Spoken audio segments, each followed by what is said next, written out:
Welcome to Endurance News Daily. It is November 27th, like 5 o'clock in the morning here in Bakersfield, California. And here's a little bit of Endurance Twitter.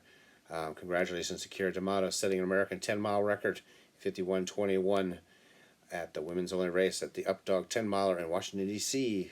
And congratulations to number 2, Molly Seidel. I guess Keira actually helped pay for this race because she really wanted to go for the record. And she definitely got the record. Molly Seidel, of course, made our Olympic team in the Olympic trials. It seems like so long ago, back in February 29th. And she ran a good, strong 10-miler here.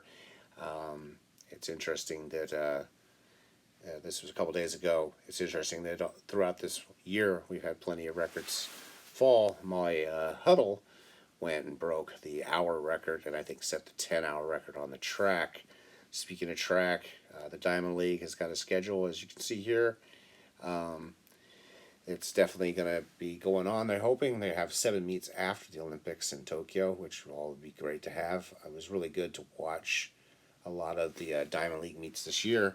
And, of course, got to see Cheptegei break the 5K record in Monaco. And, of course, Duplantis breaking the pole vault record. So hopefully they continue on having the meets like they did last summer, even with our COVID and COVID precautions. The Hayward Field will make its debut in the Prefontaine Classic August 21st. So here's to that happening. We really hope it does.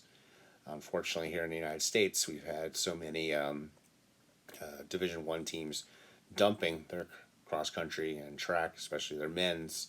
There's been some protests to bring them back. Often these programs only cost a couple $1 million at most. And, of course, in Europe, they don't really have a college track and field system as we do here in the States. So it should be, it's going to really destroy our traditions of especially sprinters and jumps. The distance guys mature a little later in the States, and they've got all these, groups like Hoka and Flagstaff, and Nike has some groups, and Molly Seidel, and all these people are training in groups, so it won't be affecting them as much. But colleges are still where a lot of our athletes develop.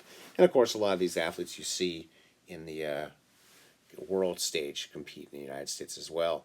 As you can probably see, what's been kind of showing here on the screen is Kilian Jordan and all the races he's won, and has won every trail race you've heard of. He's climbed Everest, as it says. And now he's taking on the track, which is very interesting. I think it's a lot of it's to promote the shoes. And they're basically saying here, USA running yesterday said the World Challenge is on, and I just checked it out, and there's a good live stream. We'll be talking about that in a little bit here. It says that he's going to be against 5 top-level athletes from 24 consecutive hours on a quiet track in Norway. Seems rather odd. Don't know why in the world they're doing it so late in the year. I guess because that's the time he's ready to go.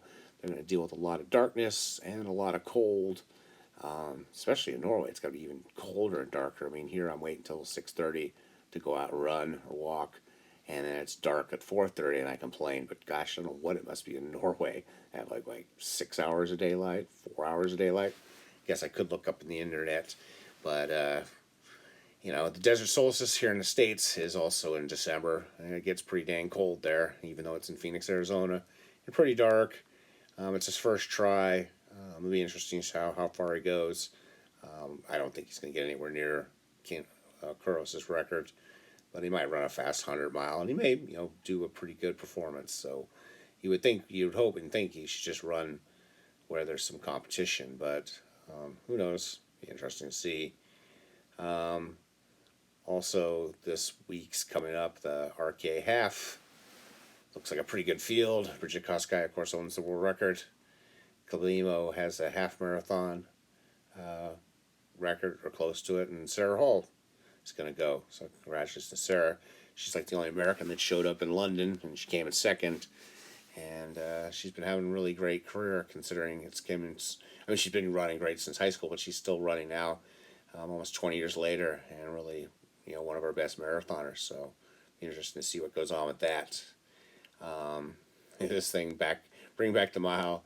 Good luck catching a wild turkey. It says wild turkeys can run 25 miles an hour, which means it'd be a 224 mile, but I don't think a turkey can run an entire mile.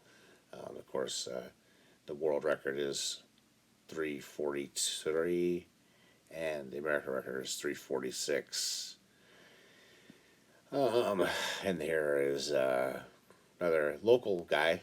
C.J. Albertson is from up in Fresno area, Clovis. He went to Buchanan High School. I used to watch him race cross country at Woodward Park. Very fast young man.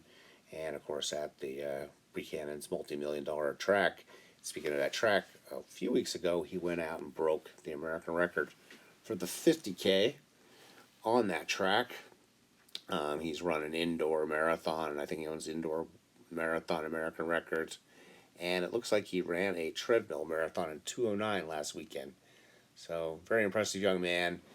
He races a little too much, but he does definitely race. He was 7th at the Olympic trials. Really great performance. Remember, he came and he won the Twin Cities, or the Two Cities Fresno Marathon. The following week came down to Bakersfield and won that marathon. So, like I said, he races a little bit too much, but, he's definitely doing well. He's definitely making his sponsors happy, and he runs for Brooks, and 2:09 marathon on treadmill. I don't even know where you get a treadmill to go that fast almost. Greg Millen says, keep making smart decisions on what to eat and not what to eat. That's what I'm always trying to do. Right now, got a few hours more on my fast. And then, speaking of yesterday, Thanksgiving, lots of turkey runs usually. Not so many here. In California, I'm sure. Bakersfield has a tradition called the Phantom Pie Run. It's been going on since the 70s. There used to be a run group that used to meet at McDonald's in the 70s and train together.